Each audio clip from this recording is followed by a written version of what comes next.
బయటికి రాంగ్గా తీసుకెళ్తున్నారు. ఇది బాలలత వర్సెస్ స్మిత కాదు, ఇది డిబేట్ ఈజ్ ఆల్ అబౌట్. తను ఒక గవర్నమెంట్లో ఉన్న అధికారి. మీరు గవర్నమెంట్లో లేరు, నేను అసలు గవర్నమెంట్లో రిజైన్ చేశాను, నేను లేము. మనకి మన ఒపీనియన్స్ పబ్లిక్లో ఆ విధంగా వెల్లడించే హక్కు ఉందేమో ఉంటే,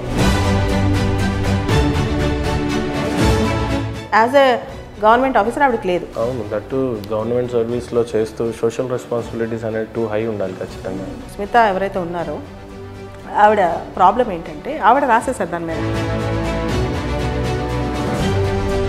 ప్రియాంక చతుర్వేది అని చెప్పి శివసేన ఎంపీ కూడా రెస్పాండ్ అయింది. అలానే సుప్రీంకోర్టు అడ్వకేట్లు రెస్పాండ్ అవుతున్నారు ఆమెకి. బట్ తను రిట్రాక్ట్ చేసుకోవట్లేదు, తన స్టేట్మెంట్ వెనక్కి తీసుకోవట్లేదు, విత్డ్రా చేసుకోవట్లేదు. చాలా మంది వెల్ అసెట్ లైక్ మంచి పేరు సంపాదించిన బ్యూరోక్రాస్ట్లలో స్మిత సబర్వాల్ కూడా ఒక మంచి పేరు సంపాదించుకున్న బ్యూరోక్రాస్టే. అలాంటి ఆఫీసర్ ఈ ట్వీట్ చేసేటప్పుడు ఖచ్చితంగా ఆలోచించే ట్వీట్ చేస్తారు. ట్వీట్లో ఏమైనా మిస్అండర్స్టాండింగ్స్ ఉన్నాయా, ఆమె అసలు వెనక్కి కూడా తగ్గకపోవడానికి గల బలమైన కారణం ఏంటి, విత్డ్రా చేసుకోకపోవడానికి అంత ఈగో ఏముంది అందులో? మీ మనోభావాల కంటే అంత పెద్దది కాదు. భూమి మీద ఎవరికైనా వాళ్ళ పర్సనల్ ఒపీనియన్ ఉండొచ్చు, నాకు ఉండొచ్చు. ఆ పోస్ట్కి పనికిరారు అనే ఆలోచన ఉందేమో. I still respect the statement at her personal level.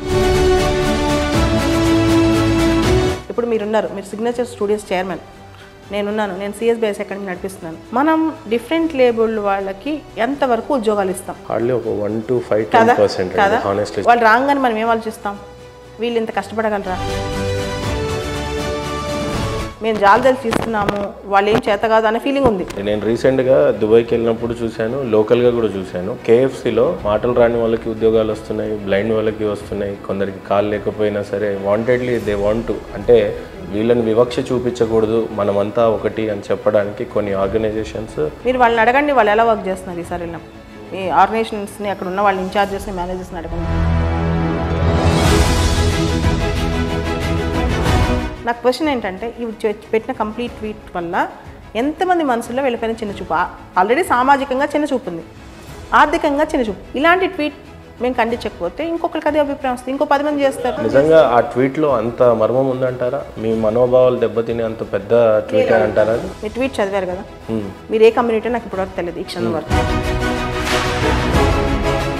ఒకవేళ నిజంగా మేము పనికి రాకపోతే వీ డూ అగ్రీ, అది ఎవరు చెప్పాలి? గవర్నమెంట్ చెప్పాలి. ఇట్లాంటి ఎంపతి లేకుండా స్టేట్మెంట్స్ వాడటం వల్ల ప్రభావం చాలా డేంజరస్గా ఉంటుంది. విత్డ్రా చేసుకోకపోవడానికి అంత బలమైన ఇదే ఉందండి అందులో. చాలా సెన్సిటివ్. సొసైటీ మొత్తానికి దానికి ఆన్సర్ తెలుసు. ఆవిడ ఎందుకు విత్డ్రా చేసుకోవట్లేదు? కారణం చెప్పండి, మీరు చెప్పండి ఎందుకు. ఖచ్చితంగా చెప్తున్నాను, ఆవిడకి అహంకారం.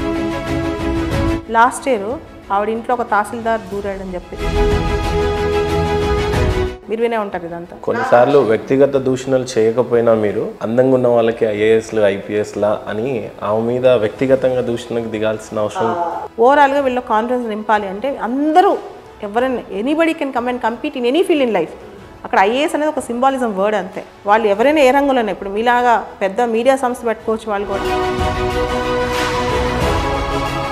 అంటే ఆవిడ కూడా కాదు, అందగత్తలు కాళ్ళు చేతులు ఫుల్గా పరిగెత్తేస్తే స్మార్ట్గా ఉన్నవాళ్ళే IASలు అవ్వక్కర్లేదు, విల్ పవర్ ఉన్నవాళ్ళు ఎవరైనా IASలు అవ్వచ్చు అని దీని మీనింగ్ అనమాట. నిజంగానే ప్రభుత్వాల్లో దివ్యాంగుల మీద కానీ డిసేబిలిటీస్ ఉన్న పర్సన్స్ అన్నిటి మీద ఎలాంటి రిజర్వేషన్స్ ఉన్నాయి, ఎలాంటి కేరింగ్ చూపించాలి మీ పట్ల, ఎలాంటి జియోలు కానీ రిజర్వేషన్ సిస్టమ్ కానీ రావాల్సిన అవసరం ఉంది. ప్రభుత్వాలు నిజంగానే మిమ్మల్ని ఎంత బాగా పట్టించుకుంటున్నాయి అంటే ఏం చెప్తారు మీరు?